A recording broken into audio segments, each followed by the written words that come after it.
Доста вече билдове минаха от книгата, всичките са кой от кой по-различен, по-интересен, а сега наистина следва един много интересен билд, а именно подводната къща.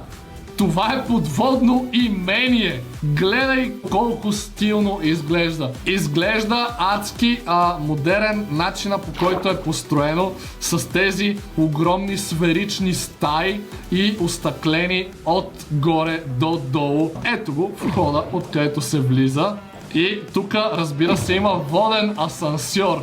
Хайде, скачаме във водния асансьор и хоп. Така, от тук влизаме в ето тази първа стая, която, между другото, пък ни отвежда до следващите тук сферични стаи. Малко капе тавана.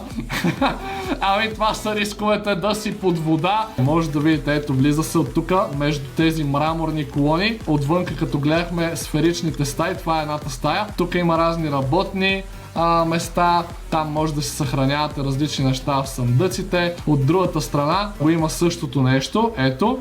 А това тук е главната част на билда, където може да видите, че има маси за сядане, тук може да се яде, да се почива. Все едно е като някакъв подводен ресторант, бе. Минаваме тук отстрани и отиваме от другата страна, където е същото нещо. По принцип, хора, ако искате, можете някои от тези стаи да си я обзаведете по различен начин, в зависимост от това какво ви трябва. Така че това подводно имение за мен изглежда наистина много стилно, много яко, но вие реално можете да си направите с него каквото пожелаете. Например, тази част може да бъде различна от другата. Може да направите тук да речеме нещо като огромна спалня. Или може тук да складирате някакви трофеи от морето. Тази стая може да бъде галерия с картини. Не знам, каквото искате може да направите тук. Но ето гледка.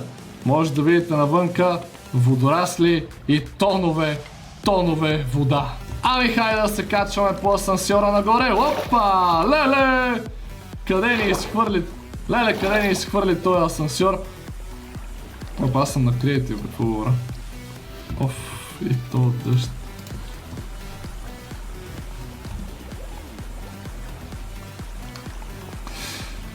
Между другото, искам да видите колко интересно изглежда тук входа с тази стъклена ограда, която прави илюзията, че все едно няма ограда. Все едно просто водата изведнъж магически спира. Вижте колко яко изглежда.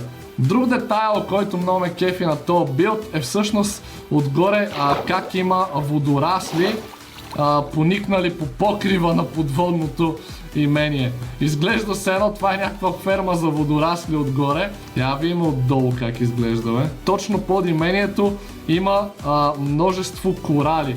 Пожелавам ви приятно оцеляване в това подводно имение, а от мен чао и ще се видим в следващия билд.